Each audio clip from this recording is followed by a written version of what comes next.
Welcome to NDTV's big poll of exit polls show. It's 5 p.m. and voting is ending or about to end in Gujarat. That key battleground state has voted. They have decided who they want now to run them for the next 5 years. It's just that you'll only get the results on counting day on Thursday. But what we're going to have very shortly from about 6:30 p.m. onwards are the exit poll results. And NDTV, as always, is not doing an exit poll, but we are the one-stop shop for a poll of all the exit polls. So rather than go channel to channel seeing what the different channels are projecting, you can just tune into NDTV to get all the exit polls in one place.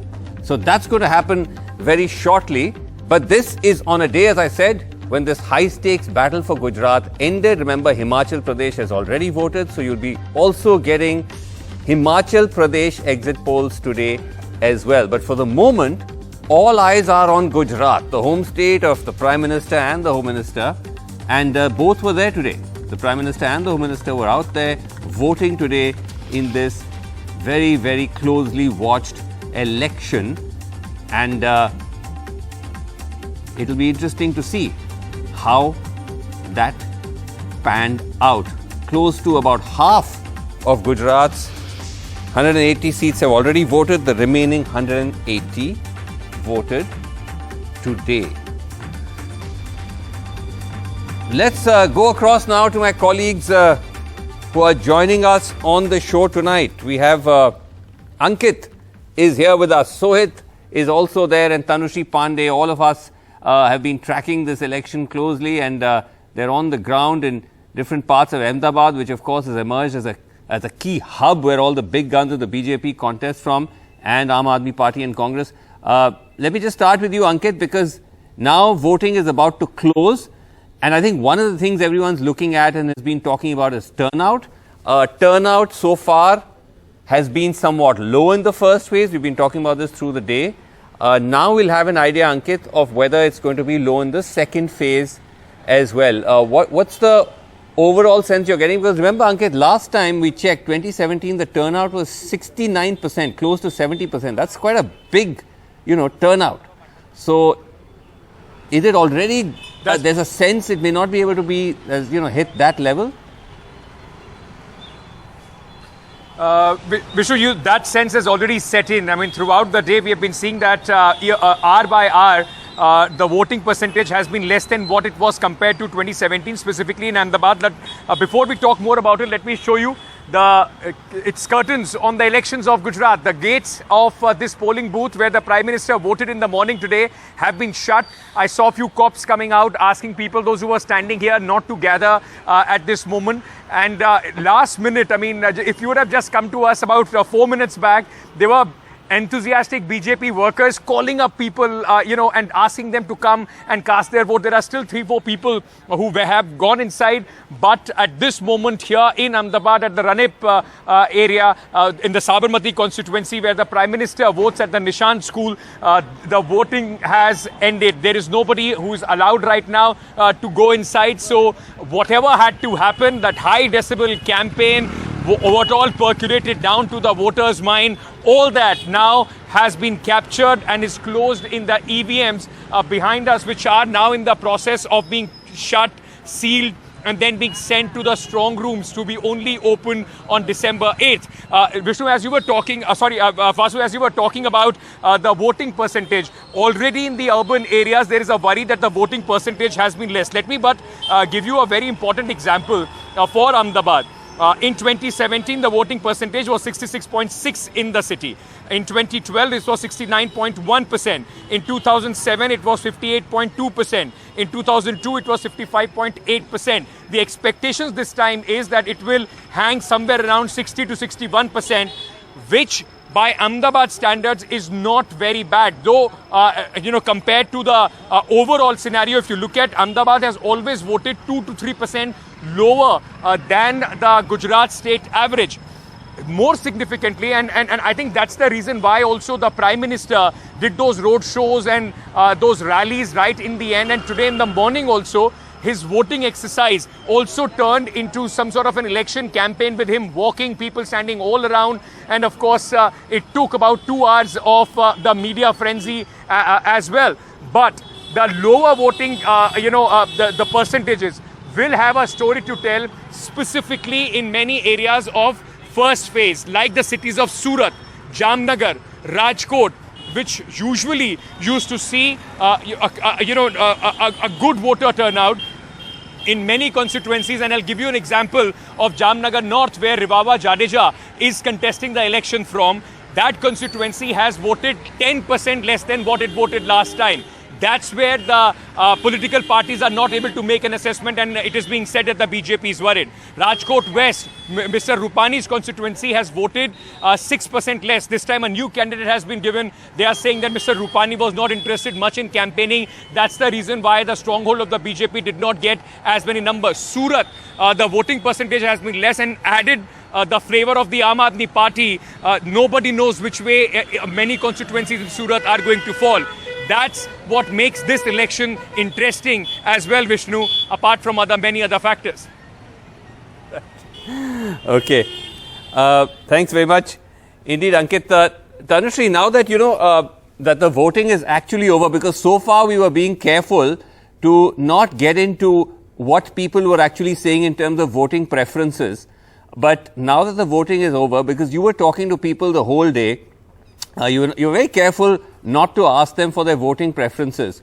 But from the answers that those people were giving you, whether it was you, whether it was Sohit, Ankit, the voices, at least in Ahmedabad, which is with the caveat as the BJP bastion, most of those people were saying things that indicated that they were in favor of the BJP. They were saying vikas ho raha hai, hote jayega, aage bhi hoga.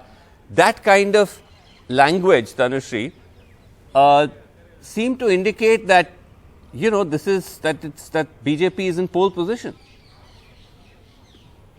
Absolutely, Vasu. In fact, you know, very interestingly, I was speaking to some of the voters in the morning, and I categorically told them, don't tell me your voting preference. And they also understood. They were also very smart, but they told me that we are telling you that there are very many issues. There are not enough jobs. There can be a water crisis on the ground. But we want what we want, and we want our Gujarati. So, you know, not exactly in those many words, but they also sort of hinted who they are going to vote. So, I think you are absolutely correct when you say that it's slightly in, you know, at least in Ahmedabad, which is a major urban pocket and a major bastion for the Bharatiya Janata Party, looks like people have voted for the incumbents. I have with me some of the voters who made it to the last minute inside the polling booths. In fact, they really had to request the officer to let them in. देर क्यों हो गई इतना? क्या लग रहा है? कम बड़ा आए हैं आज वोटर? नहीं, हम बाहर गए थे, इसके लिए लेट हो गया. अच्छा. बराबर. नहीं, आपको क्या लग रहा है? आए हैं ज्यादा लोग अहमदाबाद में कि इस बार कम वोटर लग रहा है थोड़ा? वो तो अब तो क्या मालूम पड़ेगा. हाँ. मतदान जब करते हैं क्या मुद्दा रहता है सर दिमाग में? वो तो जिसको देना है उसको ही देंगे. अच्छा. हाँ. जो होएगा मगज में वही होएगा. मगज में जो होगा वही. हाँ, जिसको देने का जो पहले से नक्की हो गया हो गई. हाँ. बराबर. जिसकी सरकार है वही रहने वाली है. You know, Vasu, here you go again. One of the persons, not in those many words, but told me what he had to tell me. But Vasu, very interestingly, these BJP workers on my left-hand side were sitting inside the polling booth all through, all through the day. We did not see any Aam Aadmi Party worker and any Congress worker for that matter. And that is what Bharatiya Janata Party really boasts about, that the booth management on the ground is so strong that even if the voter turnout is on a lower side, BJP workers are ensuring that at least their voters are coming to the polling booth and voting in their favor. Sir, एक बात आपसे जानना चाहूंगी. आप लोग Bharatiya Janata party के worker हैं? हाँ, आप लोग वर्कर हैं. आप लोग पूरा दिन आज बैठे थे. मुझे कोई कांग्रेस का या आम आदमी पार्टी का नहीं दिखा. एक्चुअली इधर कोई प्रत्याशी खड़ा ही नहीं रहना चाह रहा था कांग्रेस में. अच्छा. तो बाहर से खड़ा किया हुआ है. तो कोई कंपटीशन ही नहीं था हमारे वहाँ पे. नहीं, एक बड़ी अच्छी बात ये भी है कि ना बीजेपी बड़ा बोस्ट भी करता है कि हमारा मैनेजमेंट बहुत स्ट्रांग है, बूथ वर्क बहुत स्ट्रांग है. अगर लोअर वोटर टर्नआउट भी रहता है, क्या कहीं ना कहीं वो फायदेमंद होता है इनकम्बेंट सरकार के लिए? क्योंकि आप लोग तो अपने वोटर को तो आप घर से बाहर निकाल के लाते हैं, जैसे कोई और पार्टी नहीं करती. क्या लगता है? अभी देखो, आज जिस तरह से वोटिंग हुआ हमारे बूथ में, तो जो वोट करने वाले जो लोग है वो वन साइड गेम है बीजेपी की. अभी जिसने वोट किया वो बीजेपी के वोटर्स थे. कांग्रेस या आपके कोई वोटर्स यहाँ पे है ही नहीं. और अगर वो होते तो भी अभी तक तो कोई यहाँ पे ऐसा लगता नहीं है कि वोट देने के लिए आया होगा। तो आप बोल रहे हैं कि जब वोटर टर्नआउट कम रहता है तो आप लोग के वोटर तो आप इंश्योर करते हैं कि पहुंचे बूथ तक? हमारे वोटर्स तो 110% यहाँ पे वोट करने के लिए आई ही है। हाँ। और दूसरी पार्टी का तो पता नहीं। यहाँ पे हमने तो जब से इलेक्शन डिक्लेयर हुआ तब से अभी तक किसी को देखा भी नहीं है। जल्दी से आपसे क्विकली वर्ड ले लूंगी as a citizen of this area, क्या लग रहा है वोटर टर्नआउट कम हुआ है इस बार की ज्यादा है पिछले साल? नहीं मैडम, पिछली बार से तो ज्यादा ही है, क्योंकि पिछली बार जो अराउंड 63% जो निकला था सेकंड फेज का रिजल्ट। मैं अहमदाबाद की बात कर रही हूँ। जी मैडम, 63% ही उसका रेशियो था और इस बार 61 आ रहा है। आ चुका है क्या अभी तक? नहीं मैडम, इतना क्योंकि 51% तो 3 बजे तक का रिजल्ट था इसका ओवरऑल का। तो अभी आप 2 घंटे में 10 से 15% तो एक्सपेक्ट कर सकते हैं। और लास्ट 2 घंटे में काफी रश था ओवरऑल अहमदाबाद में। और मैडम कैसा है कि शादी का सीजन भी है और चालू दिन भी है, तो आप कंपेयर करेंगे ना तो उसके हिसाब से परसेंटेज तो काफी अच्छा रहा। और आप लोग आज भी जा रहे थे घर घर वोटरों को बोल रहे थे आओ पहुंचो पोलिंग बूथ पे हमारे फेवर में वोट करो? नहीं मैडम, वो उसकी जरूरत ही नहीं पड़ी मैडम। हमारे यहाँ की पब्लिक जागरूक है, उनको बोलने की जरूरत नहीं है, वो खुद ही आ जाते हैं। अच्छा जी madam. So you know Vasu, these are BJP workers. They were sitting inside the polling booth all through the day. We couldn't see any Aam Aadmi Party worker or any Congress booth worker for that matter. And now they are saying that even if the voter turnout is on a lower side, that is actually going to be beneficial for the incumbent government, which is obviously of the Bharatiya Janata Party. Let's see what the voter turnout is. In a short while from now, the State Election Commission is also going to hold a press conference to give a talk to the media as to how the voter turnout has worked out in the state of Gujarat. Vasu, back to you. Okay, Tanushree, thanks very much for that. Interesting that you were actually able to show us the BJP's booth game, their famed or supposed Panna promo game on the ground, that you were largely able to see only BJP booth workers there, no booth workers from other parties in the constituency where you are. Sohit, let's also go across to you, because remember, Sohit, we had the same experience. You were interviewing some people. I think, if I'm not mistaken, this was in Gatlodia, the Chief Minister's constituency, earlier today. And again, most of them, when you spoke to them, they were saying कि यहाँ काम बहुत अच्छा हुआ है, विकास is good, we want to continue with this trend. Has that been your large experience speaking to people today? Absolutely, Vasu. When I spoke to people, one thing which was very interesting today throughout the day is that most of them weren't talking about the state issues at all. They were talking about India देखो G20 host कर रहा है, गुजरात का comparison America से होता है. These are the words they were using. Hindutva, Modi ji. So these are in all what was being said on the ground. I asked people specifically कि आप लोगों को मोरबी के बारे में क्या वहाँ पर हुआ उसके बारे में आप कुछ नहीं सोचते? Then people said okay वो हो गया. Like I did not find even a single person speaking about it or speaking about local issues at a level where we see in different states. So basically national issue of Modi and Vikas is the word that was used the most throughout the day wherever we spoke to the people. Vikas, development, pragati. Did you find, I know, so right, yeah, so this was the general, this was in a sense the larger or the majority view. Did you find anyone who was speaking the reverse, who was saying that they were not happy or were asking for badlav? Roughly what percentage would that be? Well, in few places, like let me give you an example. In Viramgam, where Hardik Patel is contesting, over there people were appreciating their local Congress MLA. They were saying a lot of work was done. Especially people were upset with Hardik Patel. So that was one spot where I did find the Congress workers who were active. They were there. But as I said, these are on very few booths where we found that, where the Congress or the Aam Aadmi Party seems that, they think that they have a chance. In fact, where I am right now, this is the very place where we spoke in the afternoon as well. This is the constituency from where the Chief Minister is contesting. And in this very Ghatludia booth, in the afternoon when Ishudan Gadvi came here to vote, there were Modi chants that were being raised when he was inside CM candidate. To vote. So, Right. Yeah, but even when he was here to vote, there were Modi chants that was happening. Outside when he was addressing a press conference, Jai Shri Ram chants were being used that as well. So yes, in the city, what we can say is that the BJP has been very aggressive. Their workers were seen throughout the day. But in the rural areas, especially out in the outer skirts of Ahmedabad, we did see that the Congress still has a hold over there. So interestingly, what we have been talking, that the urban voters are with the BJP and the rural voters are not that much with the BJP. That seems to be case at least in the areas that I visited today. All right, okay. Thank you, all of you, for joining us. We'll keep checking in with you, especially as we start to get more clear data from the Election Commission on what the final turnout is. Let's now open it up to panel. We have with us Prashant Pratap Singh, spokesperson of the Congress, is with us. Alok Vats, leader of the BJP, is here with us. Abanandita Mathur of Aam Aadmi Party is with us. Vipin Pabbi, senior journalist, is also with us. But first, let's start with Aarti Jared. Aarti Jared, good to see you in studio. It's finally good to be in person. Absolutely. It's such a wonderful feeling to be back in the studio. Yeah, and that too for a kind of election round table. So let me just start with you. So now, Aarti, as we're now about probably about an hour left before the exits start coming out. And since voting is over, we can be a little more clear in terms of trying to make sense of what's happened. So, Aarti, would you say that is Gujarat a done deal and Himachal is the only one that may be more interesting? Or you think there's still a Gujarat twist in the tail? I don't really think so. I think Gujarat is pretty much a done deal. The only real question in Gujarat is, of course, as you've been saying all along, who comes number 2 and who comes number 3.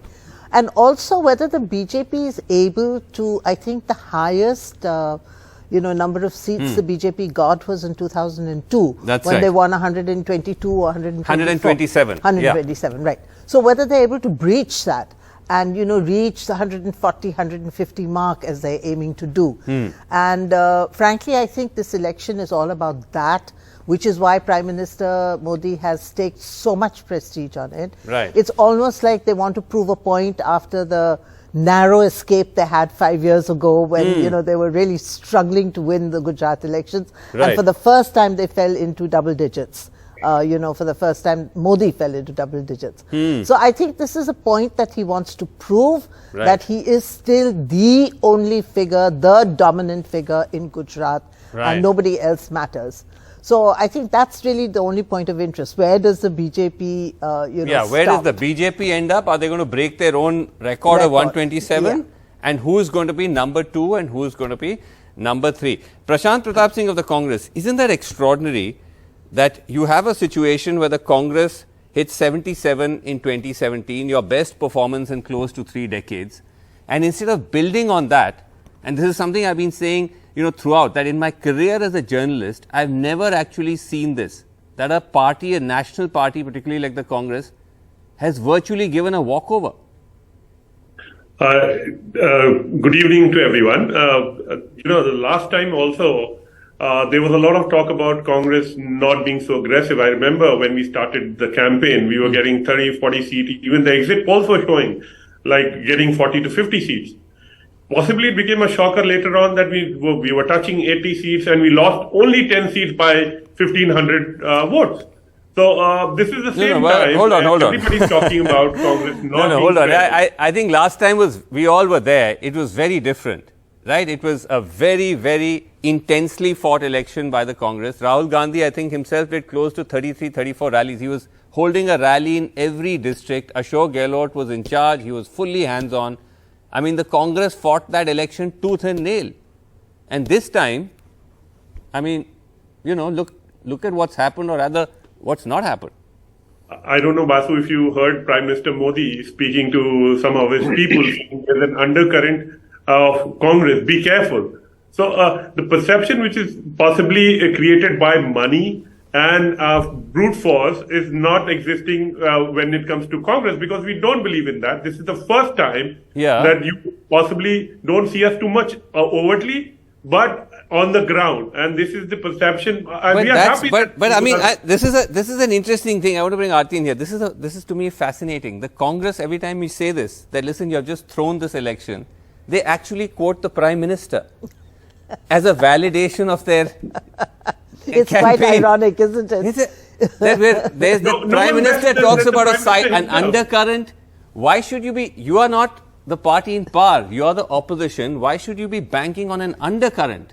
You should be banking on a massive attempt to expose anti-incumbency, if at all there is anti-incumbency. Absolutely. And Vasu, you're quite right. The last campaign, the Congress was so energetic. I mean, it was like, it was a bit like the Aam Aadmi Party is today. Very visible, very vocal, very energetic. And they really ran the BJP close, and we could see the panic in the BJP towards the end. And then you just drop the ball after. If you built on that, disappear. Just disappear from Gujarat. It's both a combination of that and Alok Vats. Very interesting. A BJP leader who campaigned in Gujarat was telling me that essentially, if you take the Modi factor away, BJP and Congress would have been at level, are at level. And if the Congress had just worked a little harder, they could have flipped this election. Right? So, I think what has helped you is the fact that the opposition main opposition party has literally thrown in the towel. And second, it's just Modi, Modi, Modi. Well, he is our trump card. There is no doubt about it. But then we campaign. No, but you concede that he's papering over what is not such a great performance. As in, it's not that you otherwise would have ended up with a 4th consecutive term, right? That's largely being carried on the back of not necessarily great governance, but a weak opposition and Modi. Yes, weak opposition has been a factor, and also the fight between the Aam Aadmi Party and Congress. They are eating into each other's votes. Wherever Aam Aadmi Party has come in, they have eaten the Congress votes, and they have made them weaker. But otherwise, let me tell you. No, but governance, you would concede that the this is not the report card, this is not 9 or 8 or 10. But then, during the Modi regime, it was excellent. Now it is good, but it's not in a poor category. Abhi ki baat, now I'm talking about, because now Modi has not been there since 2014. So it's been 8 years of Modi. Now it is a good government. During Modi's term, it was an excellent governance. So, but still the factor that the people, it's a complete walkover in a way. Because Congress was relying on Modi's statement. The undercurrent is there, and they were thinking that the undercurrent isn't going to be in their favor. Yeah, I just find. But they were not to be seen. Amazing. And the Congress and Vasu in politics and business draws strength from what the Prime Minister is saying about their campaign. It's amazing. Can I make a point, about what you're saying? Before we go to AAP, yes. That I think the low voter turnout, at least in the first phase, I don't know what the figures are today. I think the low voter turnout, it's probably going to help the BJP and everything, but it shows that there isn't very much enthusiasm amongst people for the election. Sure. You've had this high-octane campaign by AAP. You've had a high-octane campaign by the BJP with the PM doing the longest ever road show. Sure. And yet the voter turnout is so low that the Election Commission had to come out and issue an appeal to people to come out and vote. That's right. Unusual. Which means that there isn't very much enthusiasm amongst people for the election. Yeah. Now, why is that? Why is that? And I think that's a very serious question that all political parties in Gujarat need to ask themselves. No, fair enough.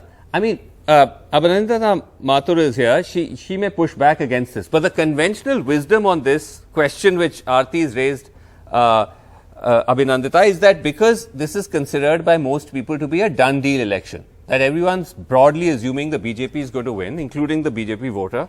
And so, therefore, there isn't that kind of enthusiasm that you would normally see if there was a push for Badlav. I mean, a party's been in power for close to 30 years. You'd think that, by now there may be that Hava. That isn't there. People have assumed the BJP is winning, and therefore they're not very enthused. When we started work in Gujarat barely about 6-8 months ago, we did not expect such a huge welcome or so much warmth and also that opportunity. People wonder what the Congress has been doing, given that people were unhappy with the BJP and were willing to vote for the Congress, but the Congress was sitting on this, which is why we believe, they're kind of the two sides of the same coin. There are a couple of things that one would want to mention in regard to Gujarat is that there is a fear in the public, and this is just a personal observation because I've spent a lot of time there recently. There is a fear in public. There is almost a disbelief that things can happen. And here, Aam Aadmi Party and Arvind Kejriwal come with a hope which is almost unbelievable. Like there is in Amit Shah ji's home ground in that constituency, Naranpura, there is a slum that there are juggies with one room, typically one light, light hai, wo bhi CFL or ek pankha hai, ek TV hai, that's all. Not even a fridge. And for the last 6-8 months, their Bijli bill has been 3,000 plus or 2,800 rupees, 4,000 rupees. Sure. Now, where do these people go? You know, so what I mean to say is that they can't believe that 300 units can be free. And it's very interesting. But is that, no, I'm sure there's been traction for that message from Aam Aadmi Party. And I was actually at a Kejriwal rally in Mehsana, you know, a month or so ago. And I could see that you were pulling in people. Many of them, by the way, turned out to be BJP voters. They were in fact Patel voters, which was surprising. North Gujarat, such a strong bastion of BJP, were coming. So all that was there. But at the end of the day, it may not be enough to necessarily cross the line. As Aarti was saying, it's basically between you and Congress who's going to be number 2. Is that, I mean, do you accept that somewhere along the line that's really, like this may be your semi-final, you may be, you know, in a different position? No, I would say that on the 8th we are forming the government. I don't think there's anything else that I will say and hope for. Okay, well you have to, I think you can't say anything else. No, I mean, I wouldn't say anything else. I truly believe that this should happen. You actually think you're going to win Gujarat?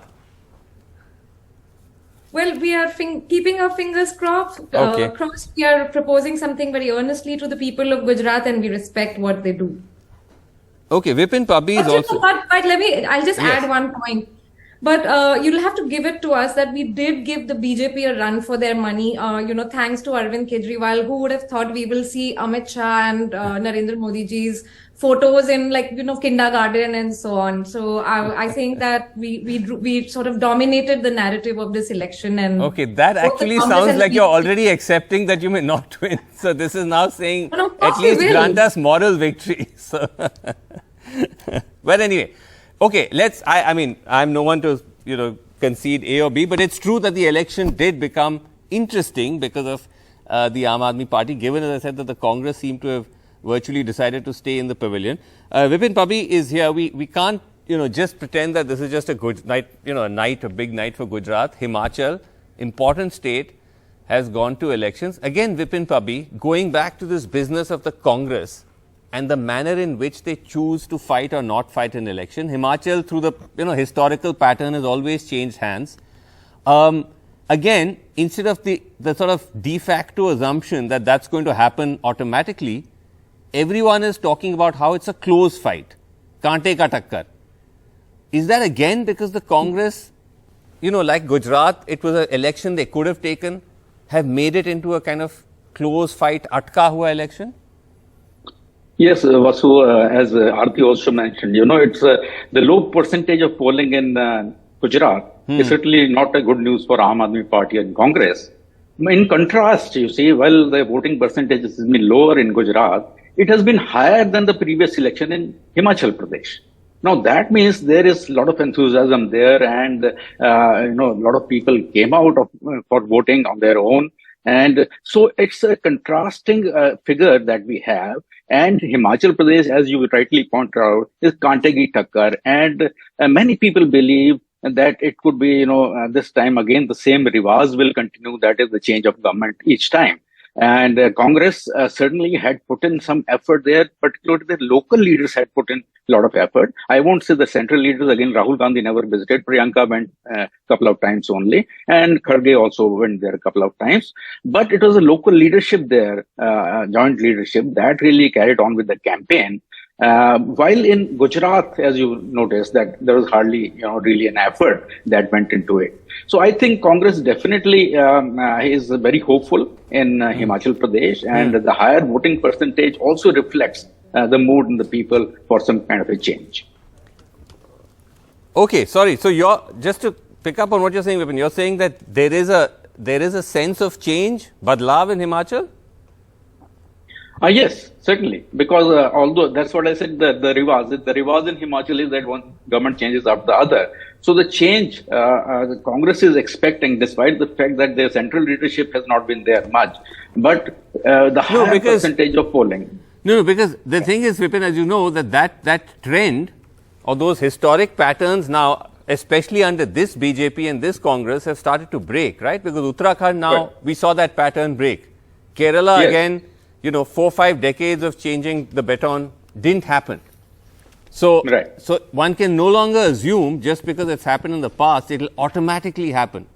It may there may well be change, but in Punjab also automatic it changed, I mean, after so many years. Yeah, Sorry? that's right. That's right. No, so it is not just an assumption, but several other factors. For instance, the rebel factors in the BJP in Himachal.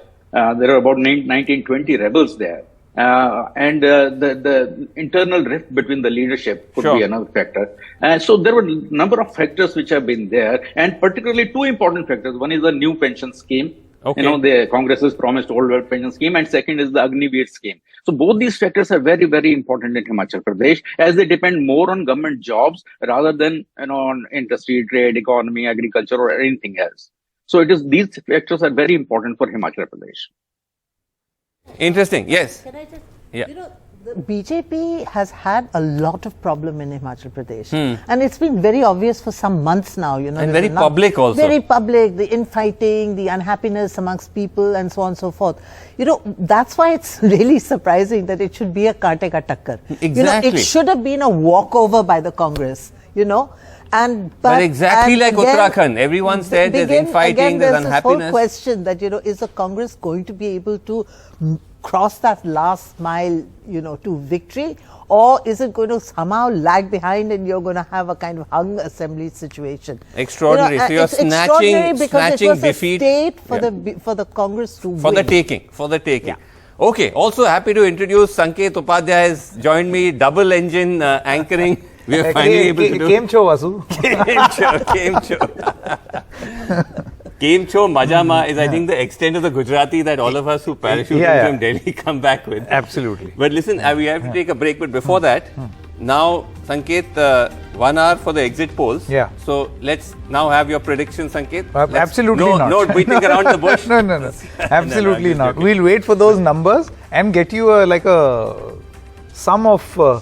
Some of the many parts. Yeah. Some of the many parts. Some of the many parts. But just quickly though, it looks at least, you would say, Gujarat, done deal, Himachal in play. That's because you were traveling yes, there as well. Absolutely. So as far as Gujarat is concerned, again, I mean, this is too much of a prestige battle for the BJP to let go. So that last minute push that the BJP made, the Prime Minister's 50-kilometer long road shows, I mean, you speak to anyone in Gujarat, it is not the BJP which is fighting this election. It is the face of Narendra Modi which is at stake. Correct. And the voters, right from each and every voter to the top shots. Everybody knows this dynamic. Right. It's Narendra, not Bhupendra, as they say. You'll see both of them on their, you know, the posters, but the PM's picture is always bigger. So, okay. We will come back with Sanket and our panel and get into this in much more detail moment from now.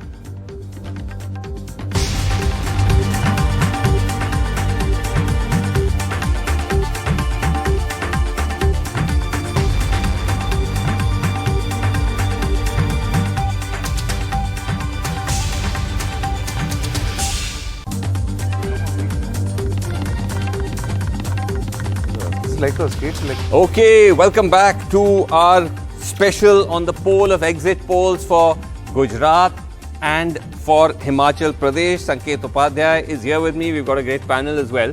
So Sanket, we were just talking before going into break, like you were saying, that it really appears that Gujarat seems to be a done deal. The sort of the plays for Himachal. The Modi factor has been a huge factor in helping the BJP fight back this 3-decade-long anti-incumbency. But also, as we are talking about, Sanket, the opposition, again, this usual business of the absent opposition plus the Modi factor. Because even today, Sanket, as we are pointing out, and we can put those visuals on screen, Gujarat is still voting. Prime Minister is already in Delhi.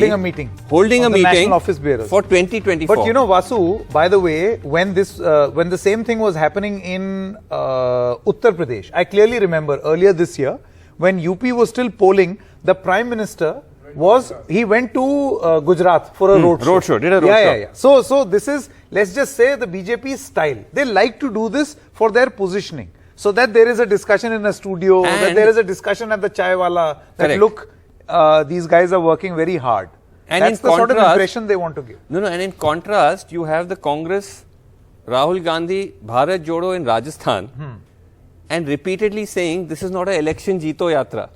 So, ek taraf, here you're holding a 2024 meeting, there you're saying I'm still in I'm not interested in winning elections. I mean, someone smart in the Congress will spin this around and say that we are preparing for the Rajasthan elections 1 year early.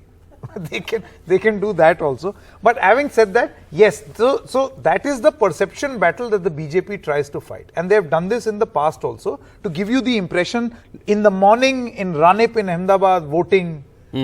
Right? Afternoon meeting in Delhi. Yeah. And then in the evening something else. So those are the pictures, as you can see. As Gujarat voted, the Prime Minister was carrying out the strategy meeting. Again, as Sanket, as I was telling Alok, and by the way, Vasu, just one thing I want to add. Yes. There is a very special focus on Punjab in this meeting.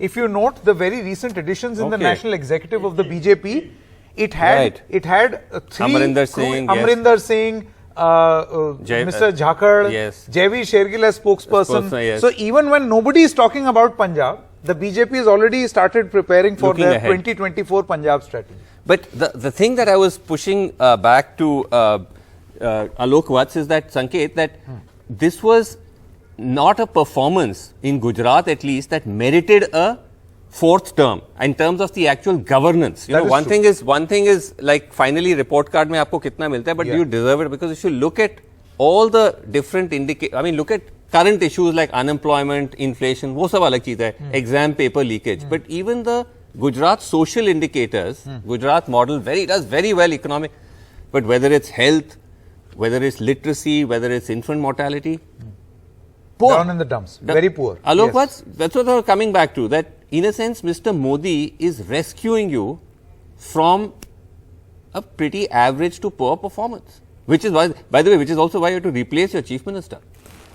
The whole cabinet, not just the chief minister. Not the whole cabinet. So if everything was hunky-dory, why did you have to replace everybody? As I told you earlier, that during the Prime Minister, Mr. Modi's regime, it was an excellent going. But now it is just about an okay going. So there the Modi factor came in, and definitely he has done the rescue job. I'm admitting that blatantly.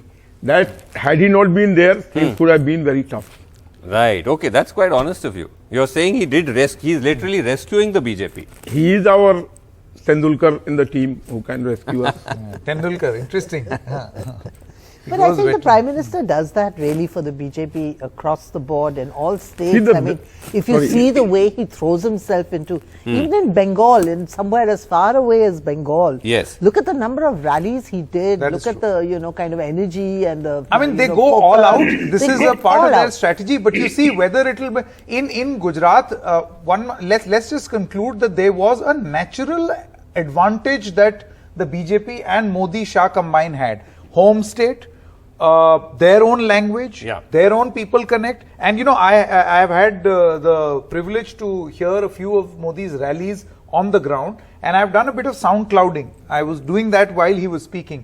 Vasu, you'll be surprised to know that 80 to 85% of his speech was about his previous work and the present government's work and Modi's work in the center for Gujarat. That is 80 to 85% of Modi's speech. Right. The remaining 10% is to criticize the Congress and no mention of the Aam Aadmi Party. Right. So that is the BJP strategy for Gujarat. But in don't entertain the new player. Right. In contrast, Prashant, Pratap Singh of the Congress, you were saying Congress don't write us off. There is this undercurrent campaign. Even the Prime Minister has acknowledged it. But beyond that, where is the lead? Again, the Gujarat Congress, do you also have a leadership problem? Because again, there's no clear chief ministerial face. The national leaders, Rahul Gandhi just did 2 rallies. Even at the state leader level, who is the face in Gujarat? To answer your question, I think the problem with leadership is within the BJP. They changed 43% of their candidates. This is unheard of. They had to change 3 CMs.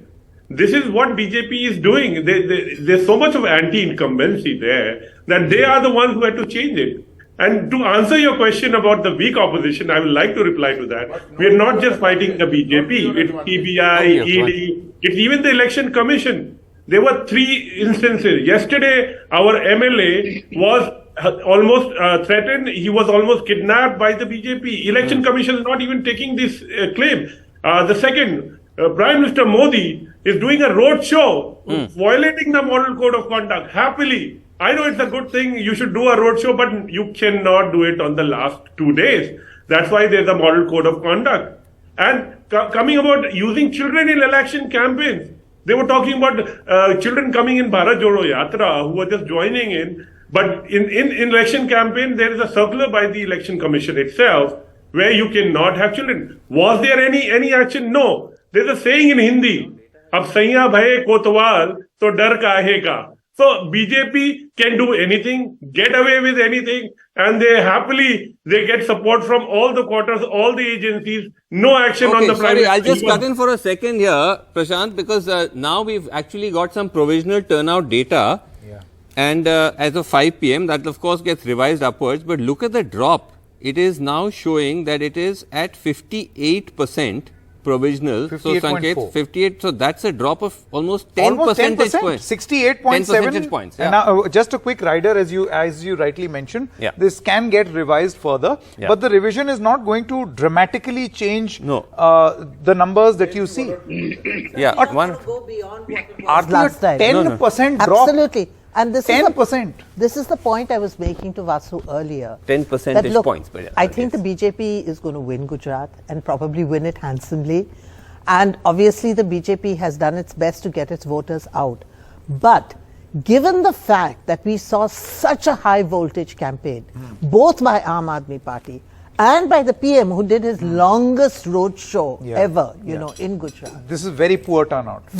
Obviously, the voters had no enthusiasm. Yeah. And I think that is something that the BJP needs to worry about for the future, not this election, but for the future, that why were they not able to enthuse But why are you the saying voters? that the BJP was able to do this last mile connect? Because last time, if you look at the vote share, and election after election, the BJP's vote share is actually declining. You look at all the measurements, from 2007, the vote share for the BJP declined a little in 2012. But, Sanket, roughly around 50%. Not a major, so it's roughly been still, on an average, BJP at about showed 50%, a slight downward But trajectory. Congress if at about the 40%. Prime Minister is putting in so much effort into a campaign, there must be some payback from the voter. By the way, just for You know, perspective, in 2017, wish the he Prime put so Minister much held effort. 34 rallies. This year, he has held 27. So, in terms of number of rallies, those rallies have come down. However, the longest roadshow is a new addition. So I actually want to your point about And why the was there election a commission had to higher appeal. why was there a higher turnout last time? One reason could be that it was a more contested election last time, right? So the main opposition party is seriously fighting the election like it did. This time it hasn't. This time it's largely been a one-sided election. AAP, you're saying, came in and fought, but AAP fighting is not the same as the Congress fighting. AAP is a recent entrant in Gujarat. So one of the reasons could be that last time people actually sensed there's a fight on their hands. They were motivated to come out more. Should we ask this question of the Aam Aadmi Party? It's a done deal. Patidar Andolan also increased the voter turnout.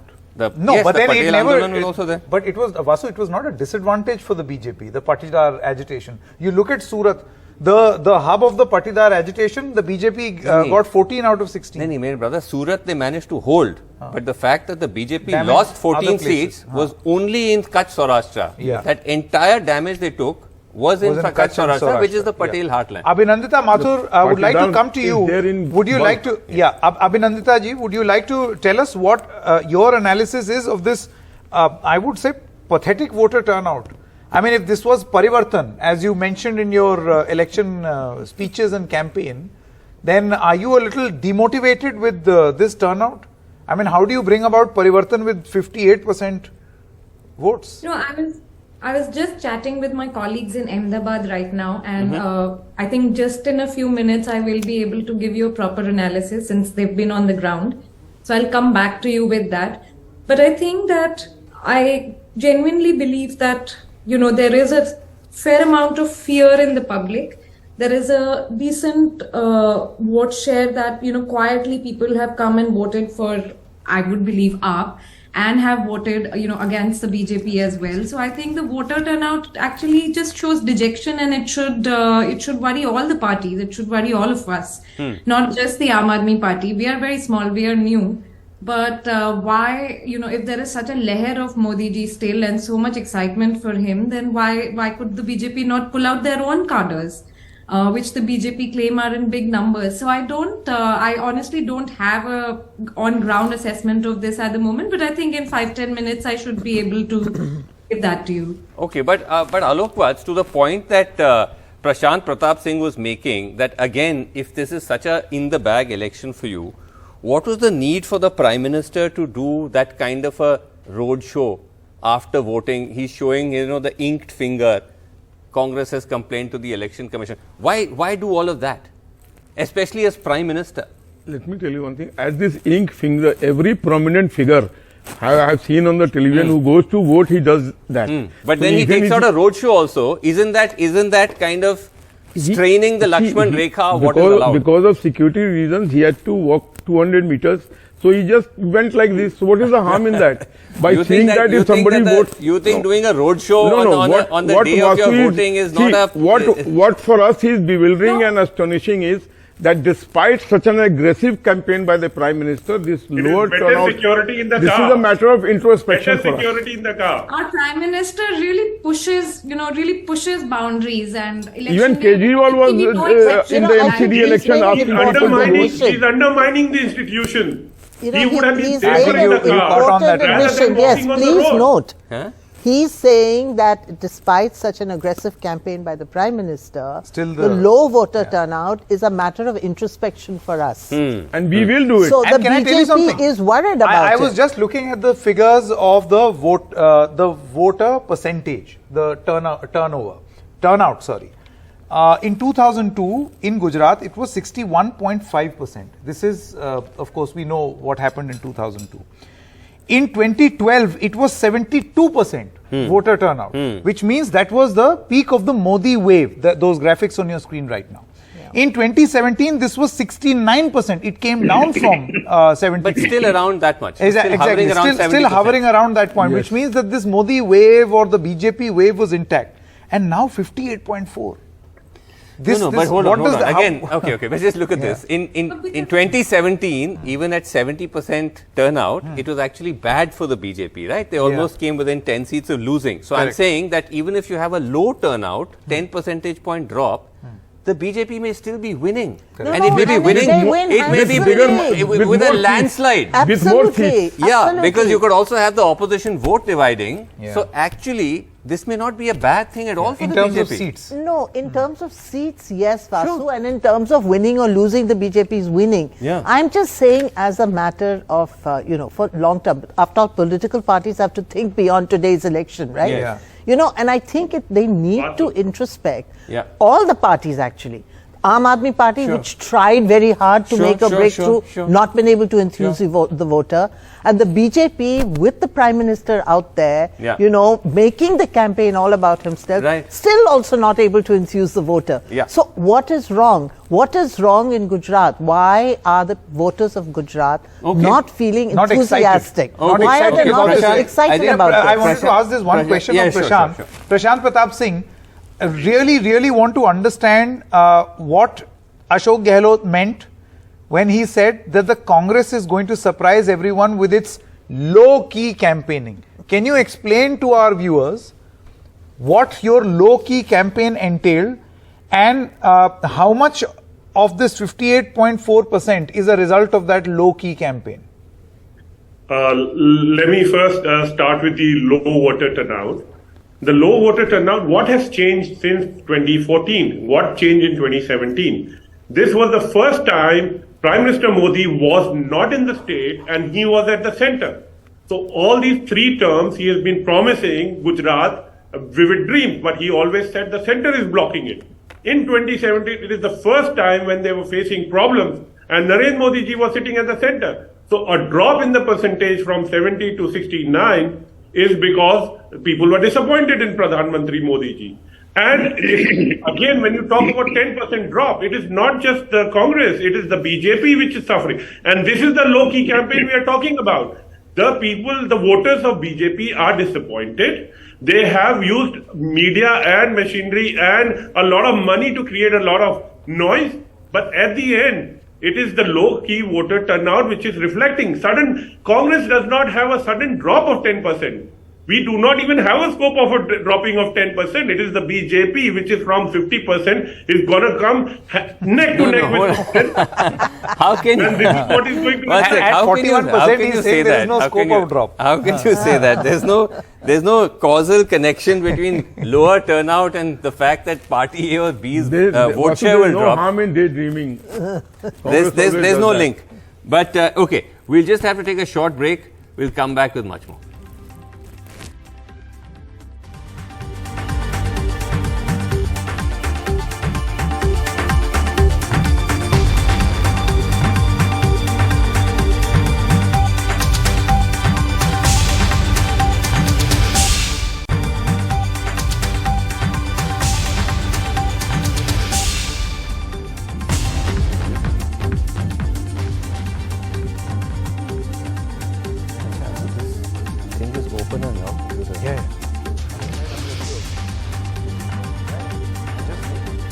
Okay, all right. Welcome back to our double engine anchoring, not Sarkar, but show on the poll of exit polls with me, Sanket Upadhyay, and a great panel that we have for you. It is Sanket, 6 p.m. now. 29 minutes left. 29 minutes the first before trends to come in. No, not trends. The exit polls. Exit poll. Yeah. Well, the exit polls may also give you trends because Sanket, the Election Commission rule is that though voting ends at 5 p.m., exit polls only after 6:30 p.m. because there may be some stragglers. Exactly. And so that's the logic that the Election Commission gave, that usually in some booths the polling is still on. So for that process to be completed, that is why the exit poll only kicks in post 6:30. And interestingly, Sanket, you're telling me that it is going to be exit polls not just for Gujarat and Himachal, but even Delhi MCD elections. Exactly. Uska bhi exit poll aane wala exit poll hai. And by the way, the first trends I can see in our intranet is already out. For which? For whom? This is for Delhi. This is for Delhi MCD, which is amazing. Delhi Aaj Tak says that in their exit poll, the BJP gets 69 to 91. Congress gets around 3 to 7. And the Aam Aadmi Party is going to form they will run the municipality with 149 to 171 councillors. Wow. So that's the first exit poll on MCD elections, which has just come out. This is a first. Corporation election gets an exit poll. Which is amazing. That we are reporting it on a national channel. But by the way, that was, will you or will you not admit that it was a fascinating election? I think far more fascinating than Gujarat became boring. No, I think if you live in Delhi, maybe it was fascinating. Let's have a little bit of regard No. The entire nation focus was on MCD election. People wanted to know what is happening in Delhi. Largely because of you, when I say you, BJP, by putting everyone from union ministers to every top neta, 14 ministers, 7 chief ministers. If we have these I in saw our my arsenal, MP for the first time. Why shouldn't we use it? No, but this is interesting. Every election becomes a national election. Yeah. Even a municipal election. Even a municipal election is a national election. Thanks to us. But what happens to the party network then? What happens to your local leaders? What happens to the grassroots? No, they are already working. Others go on from top and come back. But the big takeaway. But the big takeaway. They parachute and then they withdraw. No, I'm saying hold on. The big takeaway before whether this BJP nationalized it or not. Look at the finding. Just Sanket, I think. Let's want to mention that because that is a landslide. It's fascinating. It's a landslide and it gives you a trend. It's a sweep. 149 to 171 councillors for the Aam Aadmi Party in 250. Congress between 3 to 7 and the BJP reduced to 69 to 91. Reduced. So, just to put this in so perspective. So that heavy arsenal has not worked according to this. No, but again. It always doesn't work. You don't win all the battles. No, but again, just to put this in perspective for our viewers outside of Delhi, which is most of our viewers. Hold it for some time. No, I'm saying we need to explain to them that the MCD has been a BJP bastion. For 15 years. Correct. Forever, yeah. 15 years. And so this is the first time that they've actually But let me tell you, so I am not surprised by this particular exit poll because I think it was pretty visible if you went around the city that people wanted a change. They'd had 15 years too long of the BJP. And the Aam Aadmi Party campaign was a spirited one. Very spirited. And the only alternative for people not the Congress. The only alternative was the BJP, was Aam Aadmi Party, if you want to change. So, I mean, I think, Mohalla clinics, I have to say, are a huge hit. You know, as are the schools, as are what they've done with the schools. And you know, I think that this model, this health and education model which AAP has, he's now increasingly projecting this model everywhere. He's not even getting into the ideological wars. You know, I mean, in the sense and the free bijli and pani. No, and don't forget the welfare measures and even the electricity and the water. That's right, the free bijli and pani. Particular section of the society is happy once with again, it. one at a time. Is it Alok Vats? Is that something now which the BJP, for all your claims of being completely in control in Gujarat, that there was a nervousness that when Kejriwal came in with this whole Delhi model, Bijli, Pani, etc., Punjab is already in the bag, that did worry you, did it not? Because look at what happened. The BJP manifesto at times looks like a photocopy of the AAP manifesto. There is free Bijli, there is promise of free education, there is scooters to girls. Revdi culture, I mean... Let me tell you one thing, Vasu. For us, each and every election is like a war. And we put all our arsenals in the war. No, I think the question is very different, Mr. Alok Vats. You kept complaining and saying, and rightfully so, that there should not be a Revdi culture. This freebie business should not. But then who defines what is a freebie and what is social welfare? Because your manifestos are an absolute replica of any other manifesto where you are also promising freebies. Now you choose to call them social welfare schemes. But when somebody else does it, you say freebie, Revdi. No, it's not like that. There are some things which the very poor need it. And now who will decide whether this is social welfare or freebie? Maybe their income, whatever income they are gaining, according to that, then we need a definition for yes, definitely we have to find a full frame definition. The Election Commission is now saying they are going to crack down on welfare measures and they're going to crack I mean, down not crack, but they... Well, give some are they going to be giving ultimately I think the Supreme Court will put an end to it. No, but once again, just hold on, one at a time, But Alok Vats, but coming back to the point, isn't the point that you are now increasingly seeing the Aam Aadmi Party as your main challenger, as the Congress increasingly pulls back from being a serious contender? Is AAP now your main threat? No. If you talk at the national level, then we still consider Congress to be our main opposition. No, but at least, and look at states. Look at Gujarat. Look at no, what is Gujarat, happening in Delhi today with this MCD thing. Gujarat is just a hype that has been created by the media and the television. They are going to be nowhere. They will be reduced to almost 2-3 seats. Okay. But national level, since the Congress is a very old party, they have their strength everywhere, more or less. So we consider that they are our main opposition. Let's get in a... One at a time. Sagrika, we need to fix your mic. We'll just come back to you. Let's go to Ahmedabad, where we are joined in by Ankit Tyagi. A lot is being said about Ankit. A lot is being said about whether the Aam Aadmi Party in Gujarat is truth or hype. Vasu? So, what have you gathered? So why don't you tell us or give us a reality check on whether whether give us your breaking views. Ankit is looking very serious, boss. Ground observations that I have made.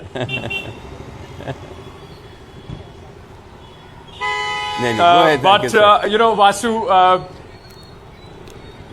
see, for the Aam Aadmi Party, I mean, it will be difficult right now to give any sort of a prediction, because that's a political party which, at least in this election, the whole monochromatic frame of this election has been changed by the Aam Aadmi Party.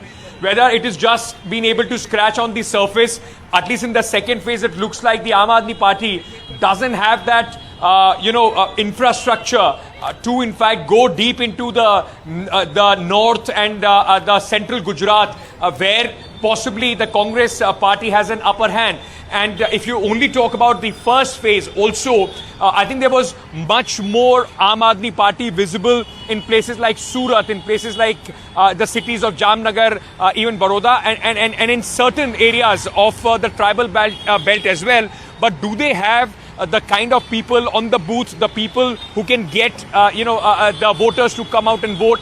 That will give you a sense of how Aam Aadmi Party has been taken in. But I will say one thing for sure, among the young voters, even in the cities, issues like unemployment, issues like paper leak, Aam Aadmi Party has found a lot of resonance there.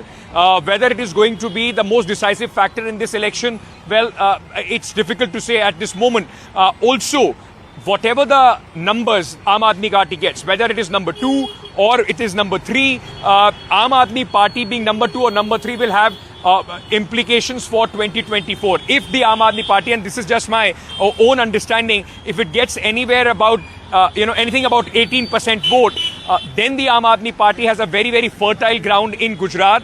And no matter what Mr. Alok Vats says, you talk to the leaders here in Gujarat, it was a very pre-planned strategy of the BJP not to speak about the Aam Aadmi Party, because at least at this point of time, they don't know how to deal with that party.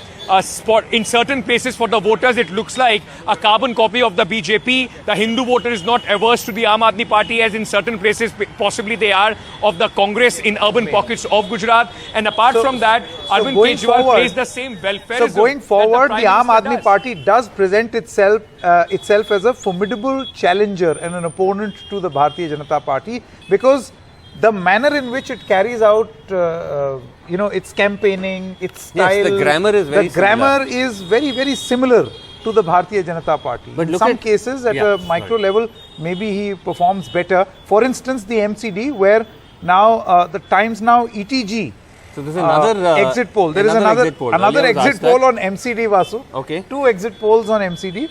So the first one was Access My India with Aaj Tak, which gave a clear majority to the Aam Aadmi Party. Right. The Times Now exit poll of MCD gives BJP 84 to 94, the Congress 6 to 10, and the Aam Aadmi Party 146 to 156. Again, in the same range as Access My India, which means... Just to put this in perspective, so the 250 seats is the total size of the MCD, right? So halfway mark is 125. Correct. So AAP is, they're sweeping. Crossed it, big jump over the halfway mark. Yeah. That's now coming from 2 different exit polls. And look at the Congress though. I mean, should we just, let's also get Anshul. Avijit is here with us. The Congress, Anshul. 3 to 7 in one poll and 6 to 10 in the other. Sorry to keep you waiting. We'll of course, Anshul, get into Gujarat and all that in a second. But your first comments on this, I mean, Congress once was the party of Delhi, and now you've collapsed. I think you're on mute, Anshul. Sorry. Yeah.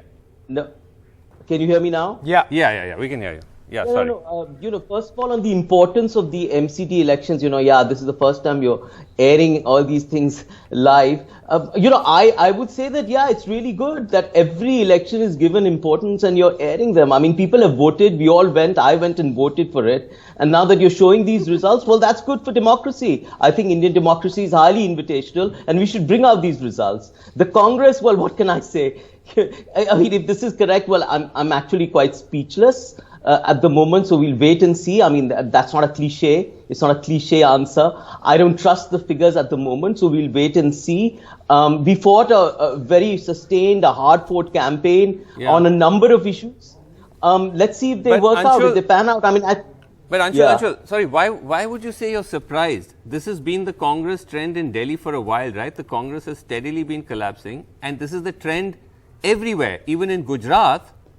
Again, and I say this again with all respect and responsibility, I've never seen this in my journalistic career. I've never seen a party throw or sit out an election like you guys did in Gujarat.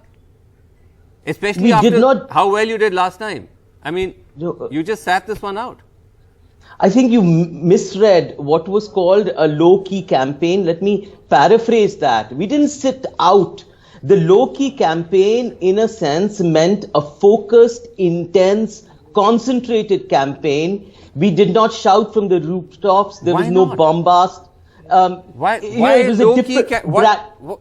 I don't understand. No, it was a different strategy. It was a micro strategy that was worked out in Gujarat. It was almost as if we were working out a manifesto for each and every constituency. So there were local issues that were taken up in Gujarat. I think you know, the low turnout was talked about at the moment. Yeah. I think that there was a difference between the low turnouts in the urban areas and the rural areas. I know that, you know, no decent apologist will ever extrapolate that a low or high turnout will lead to anything in particular, so I'm not going to do that. But if anything, if indicative of anything, it means that, you know, there was a disenchantment in the core BJP voter, particularly in the urban areas, where the turnout was at least 10% lower, if I'm given to understand, than the rural areas this time. Anyway. You know, Vasu, you see, we'll get to the Gujarat. We'll get to the Gujarat and Himachal Pradesh exit poll numbers and our conversation around it a little later. But I'm really amazed to see this, the MCD exit poll. By the way, the poll of exit polls for these two exit polls is yeah. That is done by NDTV. Yes. Yes.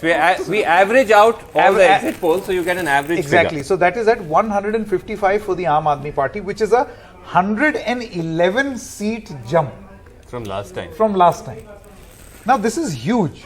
Massive. This is massive. So what it's telling you, the BJP carried out such a, you know, a slur campaign against Aam Aadmi Party in Delhi. You remember, with those leaked videos of Satyendra Jain and allegations of corruption and so on. Clearly, none of it stuck. I mean, people still went out and voted in the for exit polls.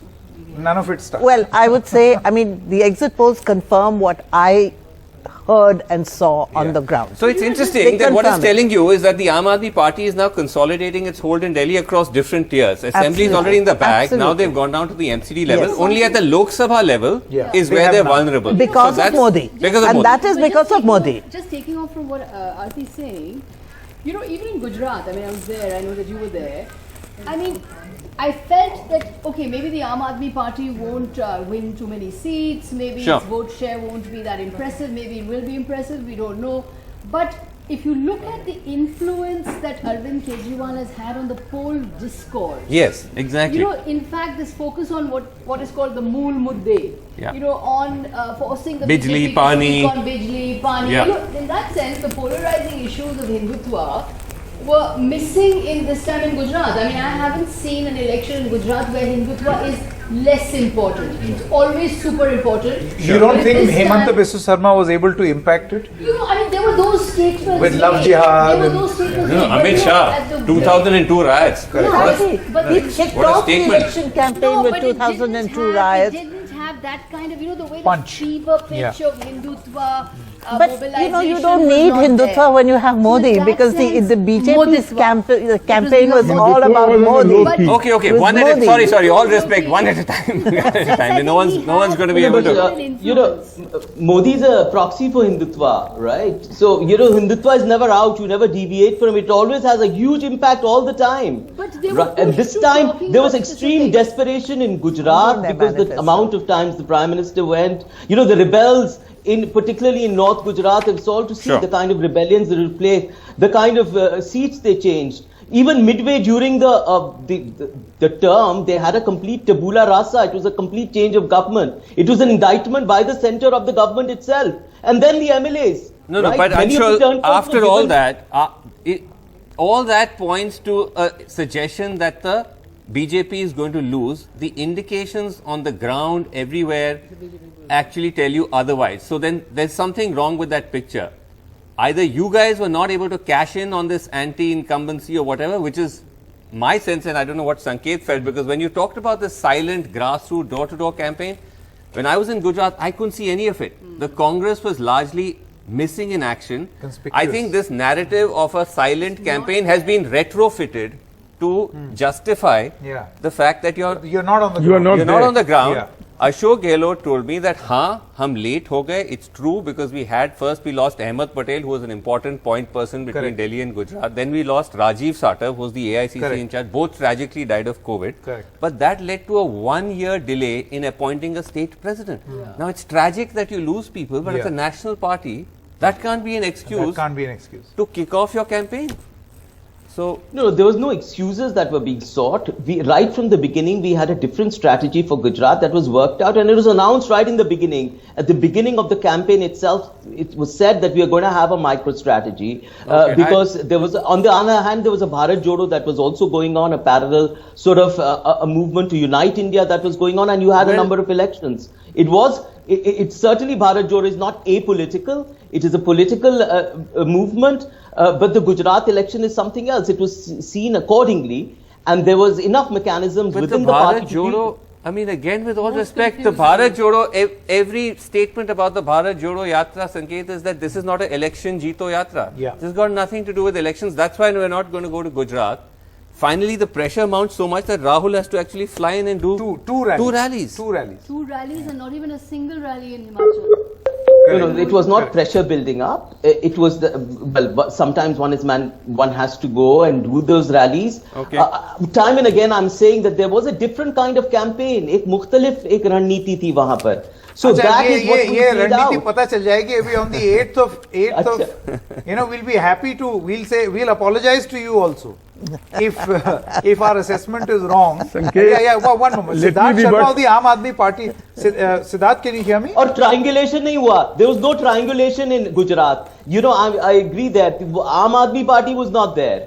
In Gujarat, it is a binary between the Congress and the BJP. Their biggest raniti was the Prime Minister's statement. The Congress is very strong. Beware of Congress. Let me go to the representative of the Aam Aadmi Party, and let's first, because we still have 9 minutes left for the exit polls for Gujarat as well as Himachal. So for the next 9 minutes, maybe we can talk about the dramatic MCD exit polls. We talk about everything. Should we congratulate you? Should we congratulate you for winning this municipal election, because it never felt like a municipal election? He hasn't won till yet. Wait till 8th.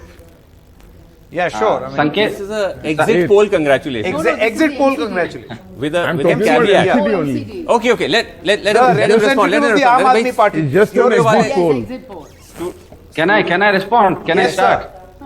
Okay, Sanket, let this be, it's very rare for us spokespersons to be on debates and not be shouting and snatching each other. It's for a change, it's a good place to be in. So thank you for that. As far as your congratulations is concerned, I think it is premature. In a democracy, we'll have to wait for the voters' mandate to come officially. One thing, a caveat that I need to put in here. I need to put in a caveat here that just like when a Prime Minister or a Chief Minister, or for that matter any minister takes oath, he takes the oath of office as well as secrecy. A voter also today knows that constitutionally he has only one vote, and constitutionally it is secret. So it is when we do exit polls, because I also do surveys for the party, we always keep a margin that voter knows his vote secrecy, and there is necessarily he won't be telling the truth. So that caveat we have to put with exit polls. No, but with that caveat, my friend, with that somewhat extensive how caveat, the Aam Aadmi Party spokesperson is. With that caveat, at least your first thoughts on the fact that it appears that you, I mean, again with all the caveats of the exit poll, do you think that, let me put it this way, were you expecting this kind of an outcome? I mean, if this does turn out to be the outcome? Yeah, in fact, we would be, we are still hopeful of our internal surveys are still saying we are getting 50% plus vote share, and that would translate into 200 plus seat share. So your exit polls are showing far below that, which I totally accept, because you also have a scientific formula and we also have done our internal surveys. One question. We are not doing any exit poll, by the way, just to be clear. We are just averaging, we are averaging the exit polls of others. So exit polls.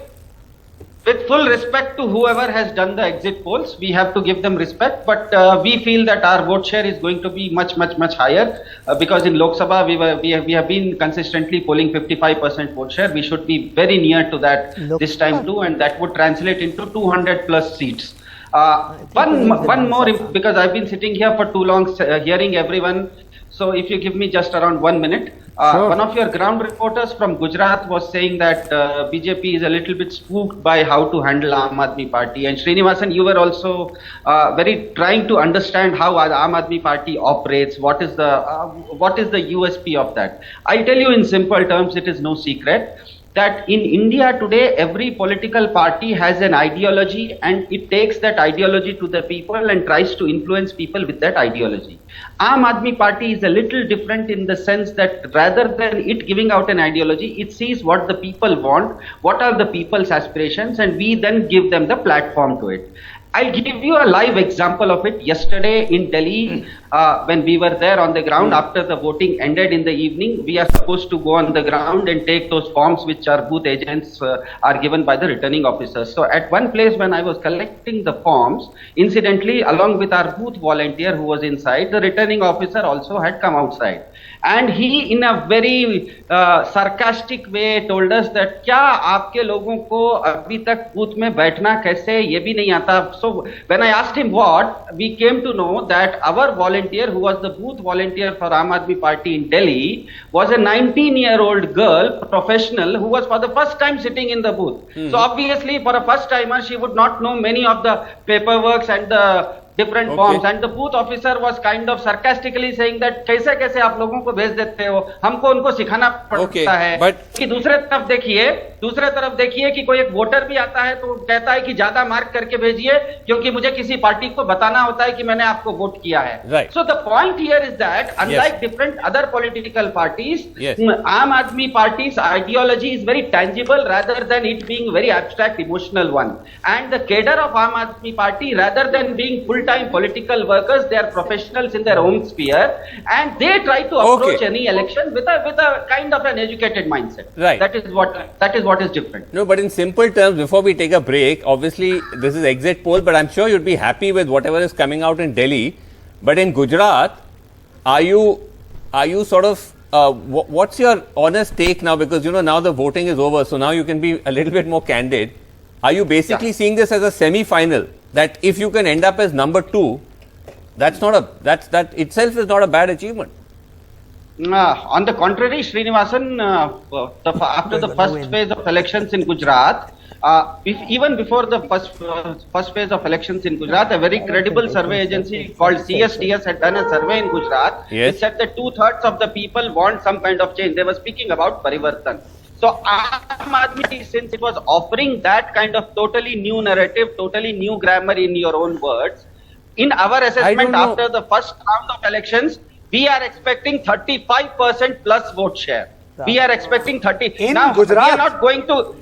Yes, in Gujarat, and I am not going to, because 35%. Okay, here's my question. Siddharth, here's my question. Still doesn't mean you win. No, you don't win with 35 because the Congress got 41% in 2017. Kejriwal, and 230. No, one moment. Forming the government. My question is, Siddharth, with just 3 minutes left for the exit polls now, Siddharth. Yes. This 35% according to you in Gujarat. Who will you damage more to get this 35? The BJP or the Congress?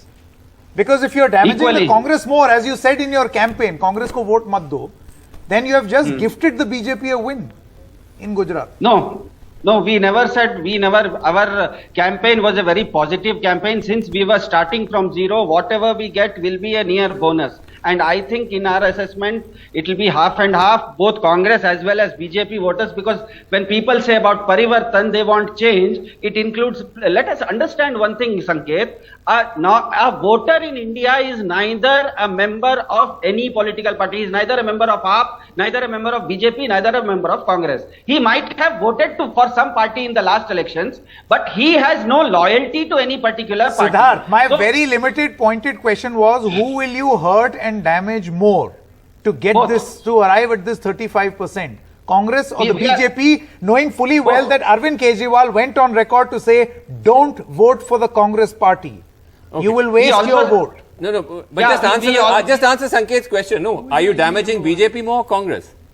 I answered it, Srinivasan. I answered that since we are coming up from zero, we are damaging both. People from BJP as well as Congress, both have voted for Okay, but I just want to correct you on one thing. You said there was a CSDS survey that showed that people wanted change. My understanding of the CSDS survey was the opposite. It actually said 2/3 of the people were reasonably happy with the government. 2/3. That's a massive, that's like 60%. So that actually, if that's the case, after 3 decades of being in power, that's like a landslide actually. So that was one of the big takeaways from CSDS. So I don't know. It is how you read it, Srinivasan, because there was a spectrum of questions asked by CSDS. So my limited point is that I think if you've also been on ground in Gujarat, I've also been on ground. We know that as a matter of fact, Parivartan was a buzzword in Gujarat this time. We cannot say it was not. You might have also heard it. I have also heard it. I didn't actually. He has admitted that he is not going to form the government. I didn't hear Parivartan in the way that I heard it in Punjab. He has admitted that he is not going to form the government. But what happens to the Kejriwal written statement? One at a time. What happens to the Kejriwal's written statement that take it, we are forming the government in Gujarat? He has admitted that he is not going to form the government. Okay, and can I say something that if indeed Parivartan was the buzzword in Gujarat, it should have reflected in the voter turnout. High turnout, There should have been a higher turnout, instead of which we're seeing a lower turnout. Yeah, okay. So it's 6:30 now. I think in a matter of minutes, in fact, any minute now, we'll expect all the exit poll results coming in. I'll keep everyone updated. Okay. And you're going to do your poll of polls. And poll so of even polls.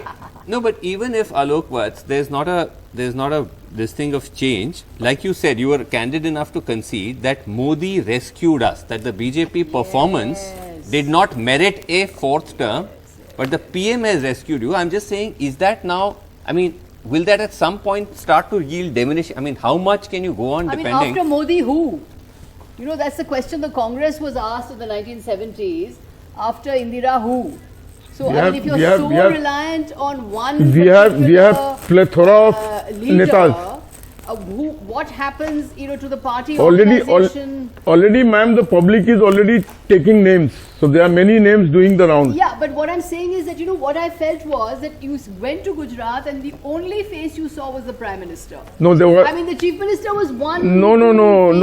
I beg to disagree. There were other... We really didn't recognize the Chief Minister at all. It was just the Prime Minister. He was a campaigner. He was a candidate. There were other people also in that campaign. उनके नाम की भी chanting हो रही थी. नहीं हो रही. Not as much as they. Not as much. Yes, this I agree. Not as much. Modi election. नहीं बता दीजिए किनकी नहीं. He's talking about Yogi Adityanath. Yes. It was a yes. election. If Yogi Adityanath has gone from UP to Gujarat and there is chanting of Yogi, that means he is also a leader of reckoning. But this is the whole. So no, but coming back to okay, but coming again, we of course talk about the Modi factor a lot, Sanket, and rightly so. But if you look at everything else the BJP did, right? Because elections aren't won on one issue alone. Correct. So last time you say, okay, one of the big things was that the Patel Andolan damaged us. Yeah. So you immediately take remedial measures. Yeah. So you have a Patel as a chief minister. Correct. You ensure that the main demand for the reservation is met through the EWS quota, 10%. Hardik Patel is now in your ranks. Exactly. Other senior leaders of the Patel Andolan have all bikhrod. Some are with the AAP. So the first exit many poll, steps. Sorry, exit poll, TV9 Gujarati on Gujarat. Yes. Of the 182 seats, the Aam Aadmi Party gets 3 to 5. Others get 3 to 7. Congress and NCP combined get 40 to 50. Oh. And the BJP gets 125 to 130. So that's the calculation of TV9 Gujarati. That's the first exit poll. TV9's Himachal exit poll is also out. Of the 68 seats, the Congress gets 28 to 33, the BJP gets 34 to 39, Aam Aadmi Party 0 to 1.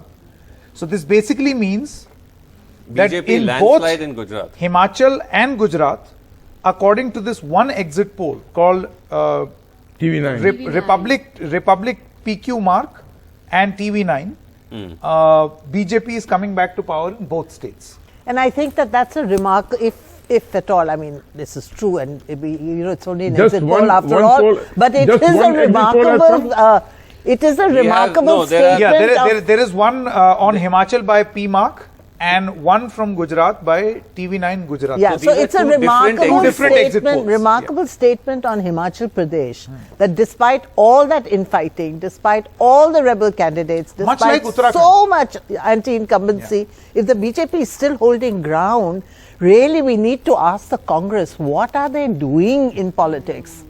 Maybe it's time they wound out and retired and went home. Look at Gujarat. So if this is true, then this is what the BJP is saying, that they may well be on their way to breaking their last record. So last highest was 127 in 2002. Yeah, so this could be, if it's so 125 to 30 means crossing. The News X exit poll also, which gives the BJP in Gujarat 117 to 140. Actually, their range is huge. Wow. So this is a huge range. What kind of range is that? Sort of a please all range, you know. Congress NCP at 34 to 51. Aam Aadmi Party from 6 to 13. So according to them, the Aam Aadmi Party is damaging. They are getting 6 to 13. But again, I mean the larger idea over here, according to these exit polls, the poll figure for Gujarat is that the BJP gets around 128, Congress around 44, and Aam Aadmi Party around 7. That's extraordinary. So if we said, so if we were saying that this is a fight for second place and third place, the Congress still holds on to second place. Yeah, because remember, even in its worst times, the Congress still polls 40%. Even in 2002, they were polling 40%. But this could show that the opposition vote is getting badly divided. Yeah. So very similar to what happened in Goa and in other states where you have the AAP factor coming in, that the BJP is not just gaining on account of its performance and all of that, but because the opposition vote is so badly divided that they swept Gujarat. But you know, the BJP, Vasu, I don't know if you felt this in Gujarat, I mean, it really is like the left in Bengal, you know. I mean, it's just dominant. Yeah. I mean, you've got the personality. Party society. Yeah, as you said, it's got not just personality, it's got the machine on the ground, it's got the foot soldiers, it's got the organization. I mean, it is the dominant party of Gujarat. Let's get quick Mamta reactions now Banerjee to unseat them. from Anshul. A leader like that. Sure. Anshul of the Congress is Anshul. Your first, again with all the caveats that these are exit polls, etc. What would your first reactions be? Anshul. Well, Himachal, I mean, the exit poll shows a neck and neck kind of scenario. I mean, if last year, if anything, the by polls were anything to go by, there was a dramatic improvement in the fortunes of the Congress. We expected that to continue, and it will. I'm absolutely sure it will, because everything on the ground tells us that as far as Himachal is concerned. I mean, in Gujarat, there was no chance. It was of AAP ever coming second. I mean, there was something that, you know, at least the Congress is second after these exit polls. There was never any chance. This was a fight. Anshul, one more exit poll from Himachal. This is ETG Times Now, which gives the BJP 38, the Congress 28, and 0 to the Aam Aadmi Party. So you say neck and neck in Himachal. You do know that whenever there is a neck and neck situation, the chances of an Operation Kamal damaging you are more. Absolutely. Well, we will wait and see about that. Let the story unfold. But in Gujarat, it is a fight between the Congress party and the BJP.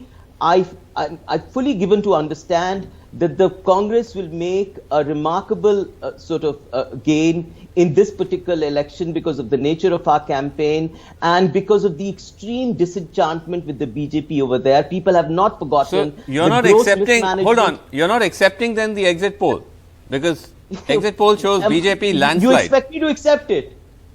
You honestly wanted me to accept it and say... No, I'm asking. I'm not...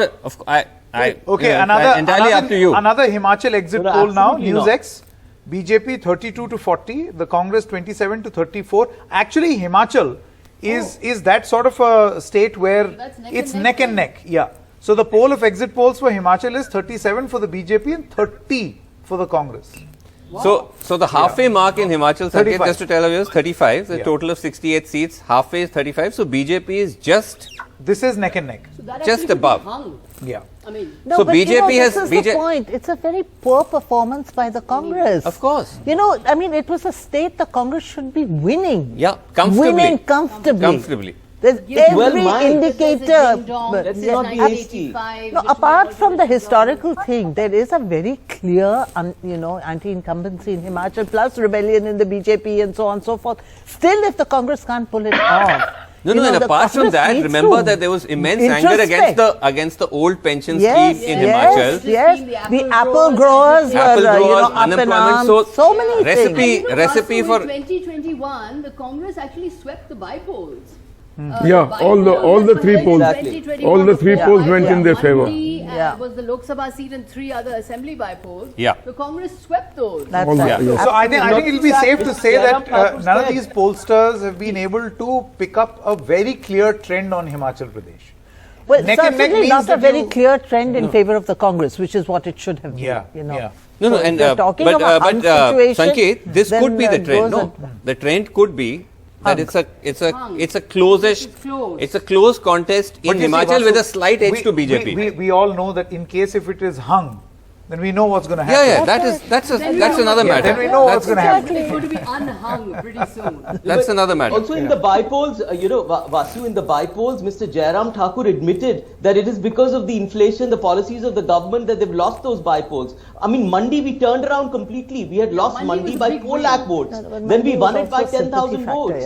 So it was a complete turnaround then. There was a particular trend. I believe that trend towards the Congress is continuing. I mean, there's too much of disenchantment because of the reasons you mentioned. Okay, but overall though, big picture, just to summarize, let's not lose sight of the big picture, Sanket, which is the fact that according to the exits, BJP sweep in Gujarat, remarkable. This is like the 4th successive term, which is a kind of record of sorts, right? This is now, in a sense, breaking the left. 7th successive term. Sorry, 7th successive term, I beg your pardon, 7th successive term. Left we are getting into 34 years. 34 years. So this is now going to cross that. 27 plus 5. You've equaled the left. You've equaled the left. Yeah, because there was a gap in the middle. There was a gap in the middle when Waghela was chief minister. So I'm saying that's the big picture, number one. And number two, you have a situation where even Himachal is also likely headed towards the BJP according to the exits. Two more exit polls. Vasu, 2 more exit polls. Himachal NewsX 32 to 40 for the BJP, 27 to 34 for the Congress.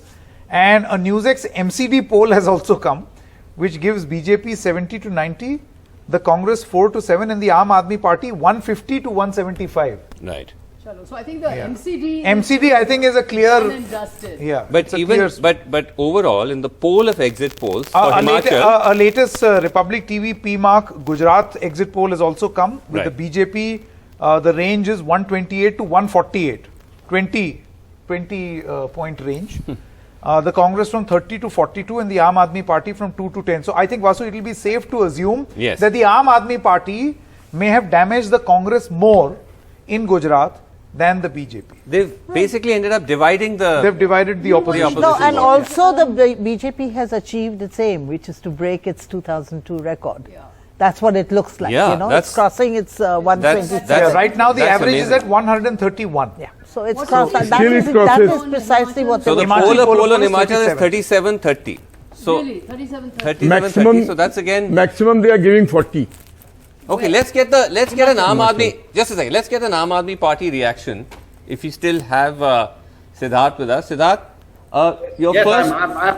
your first thoughts on Gujarat, where the poll of polls is showing that you've only managed to get about 7 seats, and you may have actually ended up, in a sense, contributing to this BJP landslide. The polls that have been showing in the exit polls are giving us in the range of 0 to 13 seats, right? Some polls are giving, because I'm just unable to see the average. Okay, to simplify it for you, the average seats you're getting, the average is 7 seats in Gujarat. Okay. Some polls are giving us 0. The maximum I think is giving us 13. So this is such a whole range, and we don't know the vote percentage. I still believe, and because we have worked on ground, 7 seats. Just for the sake of discussion, let us agree that the median point is at 7 seats. That also means that Aam Aadmi Party is getting some kind of vote share. Now, what vote share we don't know. My still gut feeling very clear. Our internal survey says that this number is going to go up substantially, because in your own survey between 5 and 13 there is a 250% gap. So I still feel that our vote percent is going to be somewhere near 35%. And this number, in Siddharth, fact, even in exit polls are a during the trend. first election, Siddharth, nobody gave us 28 seats, neither anybody gave Siddharth, us my 60 question to you is, if these exit polls Yeah. are a trend, it appears that you have damaged the Congress more and contributed to a BJP win in Gujarat. How do you respond to this? Contrarily, can I ask you another question, Sanket? Does Aam Aadmi Party's numbers and Congress's numbers put together, according to this, add up to more than BJP's? If they do, then you can say that either of them has damaged. No, but BJP it does or not. Congress. See, it's not that simple. Exactly, The math that's the is not point. that That's the simple. point. Exactly, it's that you simplified it and I've simplified it further. The point here is that Siddharth, we all know that a very significant or a slight vote share chip can help another party to a great deal, especially in those close contests. Exactly. Coming to the substantial point again, Sanket, I think the vote share, the entire point here is that somebody giving Aam Aadmi Party 2 seats and then another survey giving us 13 seats, it's nearly a 300-400% gap. That means that the voter has not given out his mind clearly during these exit polls. Our internal surveys still say we are going to get 35%. Fair enough. You can always, there are exit I'm polls. going to No, that's fine. That's fair enough. It's an exit poll. You can always question it, and we certainly aren't necessarily saying that this is the gospel truth. No. But Srinivasan, I'm once saying again, it. Some professionals would have done it and they would have done it reasonably well. But Siddharth, just to your point about what you talked about the splitting, the opposition vote split that Sanket was talking about, the idea is this, that when you look at the vote share of, you'll only know whether you've damaged or not when you get the vote share, because the BJP may still have broken its record in terms of seats, but they may not have actually broken the record in terms of vote share, because their vote share may have actually come down. It's just that the opposition vote may have got divided, right? Yes. So today it could be the BJP is actually at 40%, 10 percentage points down from last time. Yeah. Opposition is 50, opposition has gone up to 50, but it's split two ways. Yeah. So the BJP could be the beneficiary of that. So this may not necessarily be a clear measure that the BJP has got more popular.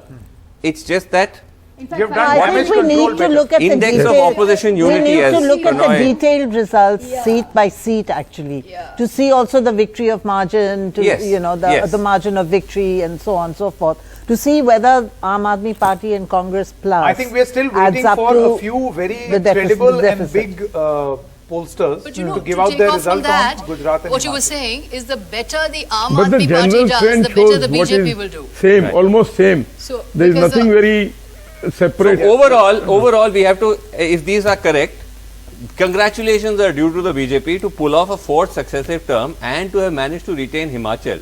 That is creditable. We worked hard for it. There's no getting We out. worked very hard. Prime Minister worked very hard. Whoever, he is also a worker of the party. Yes. So the all credit goes to him. He invested an enormous amount of political capital. Yes. Okay. Let's even others did. They were not shown, but everybody did his best. Right. Okay. Let's also get Ajoy Bose. Ajoy Bose is also here with us, author, commentator, seasoned journalist. Ajoy Bose, what your first take on what appears to be the big story of the night? BJP sweeping Gujarat and may have just ended up holding Himachal. Well, I think it's not surprising, because I think what I feel is today's trends quite clearly show that the BJP is the predominant political force in the country.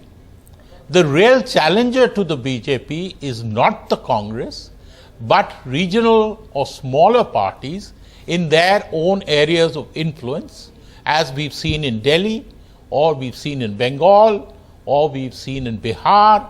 So, and the third thing is that the Congress, that steep decline, that steep marginalization carries on. Because even in states like Gujarat, where last time it did make a fist of it, and the BJP seemed to be on the run, even there they've fallen back.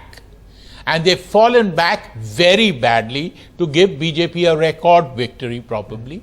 And in Himachal, where they had all the reasons for coming back, that it doesn't seem to be a very clear thing. We don't know. We have to see the results. But the fact is, three trends: that the BJP being the dominant force, the real challenger being the regional or smaller parties, and the further marginalization of the Congress. I mean, these are my main takeaways. And a little word about Delhi. It is incredible, the Arvind Kejriwal story in Delhi, although it's a small, state, but I think this whole idea of schools, hospitals, these are issues which very few other parties flag, but which the AAP flags. So this is, I think, an interesting sort of, Okay, two more development. exit polls, Ajoy Bose, that have come out. One is by Z News and Bark. Now, I don't know whether this is the same ratings agency, but it may well be. Yeah, it may well be. From ratings to exit polls. The BJP 35 to 40, the Congress 20 to 25, AAP 0 to 3. Himachal. And we have a Times Now ETG Himachal exit poll also, which gives the BJP 34 to 42 and the Congress 24 to 32. So the larger trend as far as Himachal is that the BJP has a slight advantage. Yeah. And maybe... well, the average of polls shows the BJP has a pretty significant advantage. It's almost a 10 seat difference between the Congress and BJP. 37 and 28. So that's quite a significant edge. Can I ask a question to the Aam Aadmi Party representative? Sure. Hi, this is to the Aam Aadmi Party. Siddharth, this is Sagarika Ghosh here. It's curious. Why did the Aam Aadmi Party not enter Himachal? I mean, it's a border state with Punjab. You've just won big in Punjab. Why did you... They did contest Himachal. They did enter Himachal. But then they seem to backed out. Give any attention to Himachal. No, I'm just curious. I'm just asking why you didn't... you don't enter as much. Why didn't you go all out? Why didn't you go all out in Himachal, and why did you focus instead only on Gujarat? Yeah, Sagarika, was that question to me or somebody else? Yeah, to you. It's about your party, so it has to be to you. Okay. The point is that we fought Gujarat as well as Himachal with full force, full vigor. That's not true. You didn't fight Himachal at all. Can I complete, Sagarika? Okay. Can I complete, Sagarika? Yeah, you can rebut me, but just let me complete. There is no campaign going on, so there's no need to be whatever. Okay, please. Go ahead. So let's take a chill pill. It's on record that with Arvind Kejriwal, with Bhagwant Mann, including Manish Sisodia ji, have done a lot of rallies in Himachal. The thing is that for a party like Aam Aadmi Party, how much traction we get anywhere, and how in front of Gujarat, the optics and the focus was so much on Gujarat for the national media that maybe Arvind Kejriwal or Bhagwant Mann going and doing rallies in Himachal might have missed out, but it is on record. And we have fought Himachal elections also in each of the seats very vigorously. Now, why the exit polls are not giving us seats, we don't know. But right now, I can also say that Himachal is too close to call. Because, too close to call. Okay, you're saying Himachal is too close to call, but you're certainly not a serious contender exit to the exit poll. Before we take a break here, before we take a break, coming back to the big picture, Sanket, because if you look at what is the message from these exit polls and from what's happened after these elections, are we now heading to a situation where before 2024, it is a Congress Mukt Bharat, in the sense, this is what the BJP's thing has been, that you may be left in a position as the Congress has no chief ministers between now and 2024. Exactly. Because you have only two chief ministers, you have Rajasthan and Chhattisgarh. If they go to polls next year. Yeah, and if you are not able to win Karnataka, if you are not able to win Madhya Pradesh, if you are not able to you go into 2024 without a state, win Telangana, then you might be heading to a Congress CMs. And you're heading into 2024 without a single state. But this is this raising that spectre? This is the point, Vasu. That if they could not pull off Himachal, where all the ground was fertile for a change, all right? Again, Karnataka. I think the ground is fertile for a change. The BJP is in a mess there also. Rebels, infighting, you know, Bomai has been a pretty disastrous chief minister and so on. But again, that last mile, you know, the Congress is not able to complete that last mile. So is that is a problem for them, and yes, it means that the Congress is fading away. Do we have Anshul? Maybe we can ask this question to Anshul. Anshul, would you like to respond? And you know, this is. Do you feel that this is going to be a very poor excuse that he ate into my vote share, that person ate into my vote share? The people will contest. And please ask him. You know, what about this focused, silent, door-to-door campaign? Hold on, guys. Let him answer. Anshul, once again. Anshul, the big question here is, it's not just about Gujarat now. Looking ahead, before 2024, is there a spectre, is there a possibility that you might not have a single chief minister by the next Lok Sabha election? Vasu, you're very casually writing the obituary in a very sort of casual kind of way. I mean, not in a casual way at all. In a very serious way, I'm asking you. Not at all casual. But you're already concluding. I'm not. I'm asking. I'm asking. I'm not concluding. What I'm trying to tell you is, no, I'm not at all making the excuse about everyone eating into a vote share. You know, in Indian democracy, you invite everyone to partake, and if you earn the trust of the electorate, so be it. You know, it's a fair and square game. Of course, if you use subversive tactics to win elections and pull down elected government... Anshul, you're not answering my question. 2024, are you ending up in a situation where you might not have a single chief minister? Absolutely not. Absolutely not. Okay. Not just about the states. You cannot simply wish away 20% of the vote share that we got in 2019. 12 crore voters voted for us. We have a Congress worker in every single village. You know, the other parties have pretensions of being a nationalist party. Well and good. Best of luck to them. But we've been a national party for 137 years. We will continue to be that. Right? So we'll keep basking in past glories. But is it... Which states? No, Abhijit, keep basking in past glories. We are asking about your future plans. You are talking about your past glories. No. I'm saying that in future... Still stick to Sheila Dikshit regime. And where do you stand in MCD polls? No, but then where do you stand in MCD polls? MCD is... अच्छा, पहले मान लिया आपने आप सारे polls कह रहे नहीं, तो मैं कैसे कह दूं कि हाँ जीत जाएंगे? Okay, I think what we'll have to do, we have to take a break right now, and then we'll come back and continue this discussion. By the way, some very important and credible pollsters are yet to give their prediction for Gujarat as well as Himachal. Important and credible pollsters? Who are the credible polls that you endorsed? This is a person who whose claim to fame is that he has never gone wrong. Well, no one can ever make that claim. But Himachal is not done and dusted. It's not done and dusted. Let's take a short break. Let's take a short break right now. That people need to say about Let's take a short break right now. Okay, one who claims to have a better strike rate. Let's put it that way. Short break right now. The exit poll of polls continues on NDTV.